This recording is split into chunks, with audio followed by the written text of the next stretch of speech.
kutamba draft yekuti ndomupa chivharo ichi, ndikamuramba ndamupa chivharo ichi achadla ichi ndozomujamba. Lava hainofanana nechivharo chedraft chekuti ndati okay iyo woti kaka ndokubuda bhobho, murume wangu ndoda kumuramba, ndamupa chivharo ichi, idla chivharo ichi, touch is a move, ukarega kudya ndokuti touch is a move, kana ndokuti yainzi chigara yekuti ukarega kudya unonzi punishment, yainzani punishment plus what andichazizvamo. Lava haina kudero. Listen guys, so many times ndakaona vanhu vachiramba neni machiexpecta kuti uyu achatamburawo, kana ndikamuramba ka asina mari yerent, so achanoita homeless, ende kana akaita homeless achadzidza, hanzi plus a good move here.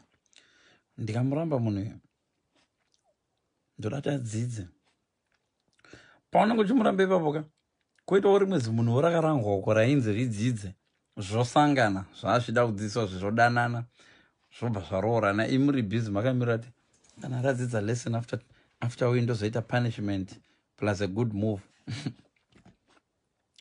Unosaurawo kuti good move munhu aroora kuti ende iye munhu kana aroora utangonza wakanditorera murume wangu, shamwari hapana murume akatorwa. Listen, hakuna story dzatinobhilivha dzokuti murume akatorwa, ndakatorerwa girlfriend. Kana yakuramba girlfriend ikaenda nemunhu ndiwo asiiwa. Hakuna munhu anonzi atora munhu womunhu. Listen, even uri mukadzi womunhu ndikauya ndikakupfimba iwe uri mukadzi womunhu kandida, handina kutorera munhu, wasiya munhu wako kaenda neni. Blame game, iyo blame game yekuda kuti uti ningi ndiani mweya wekublema, kuti mhepo yatora mazen'e, mhepo inotora mazen'e emba sei? Iwe ndio usinopfurira imba yako zvakanaka, mhepo ikauya nepainga ichiuya napo, hurricane ikamurudza mazen'e. Vanhu voda kuti hanzi hurricane yakagwaura mazen'e, no. So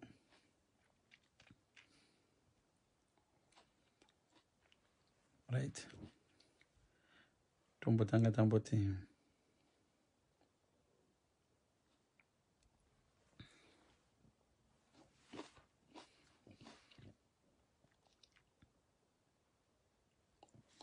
so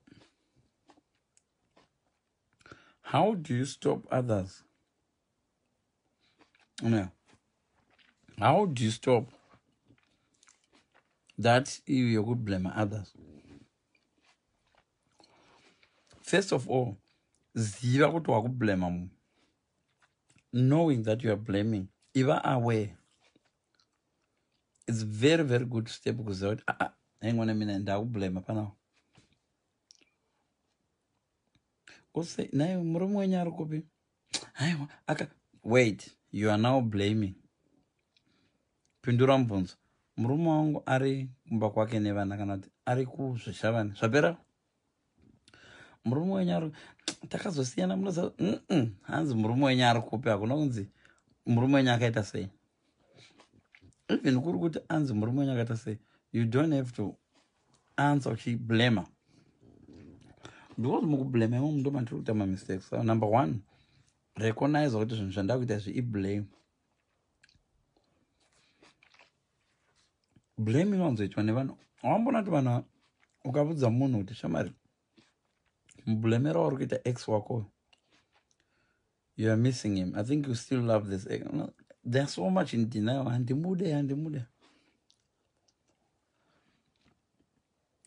That moment here unoti handimude, ukamona achidarika pa akagrebhewa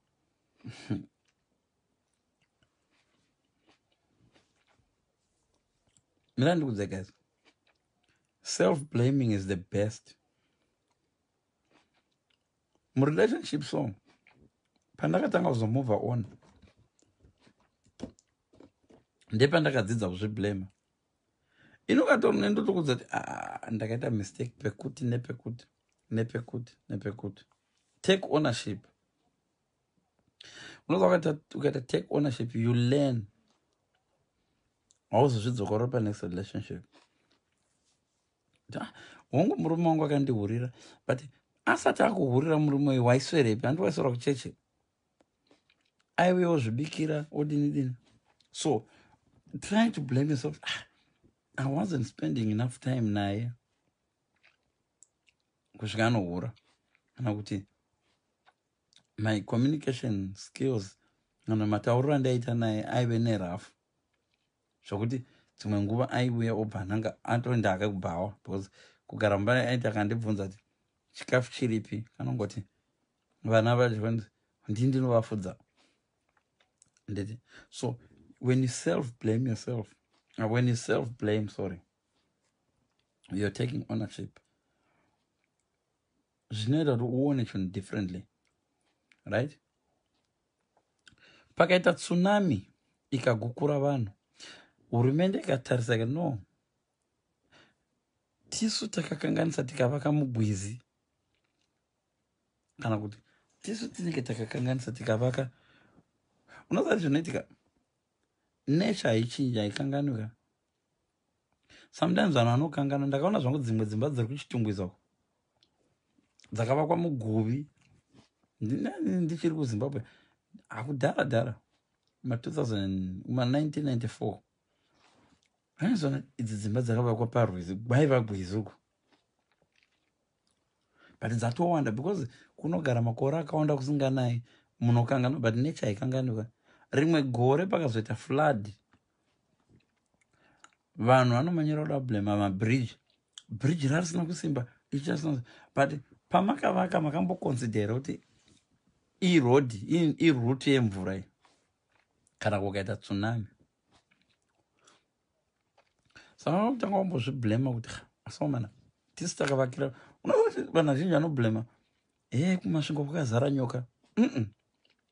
Musati mavaka kumasvingo makambotanga matarisira kuti hakusiko kunogara nyoka. Tinosvika panogara nyoka tovaka musha wedu, totanga kublema nyoka kuti dziri kupindirei muumba medu. Idzo nyoka tadziwana dzachigara pabako, tovaka pedo nebako radzo, dzichikrosa chidanda nemwe badzopfuura nemusitting room mako dzoruma vana. Human beings havadi kana kuti kuvaka pedo nekune shumba, otanga kuti shumba dziri kudya vanhu. Antowana, what I'm trying to say is kuti if we learn to self-blame, zvinotipa ownership,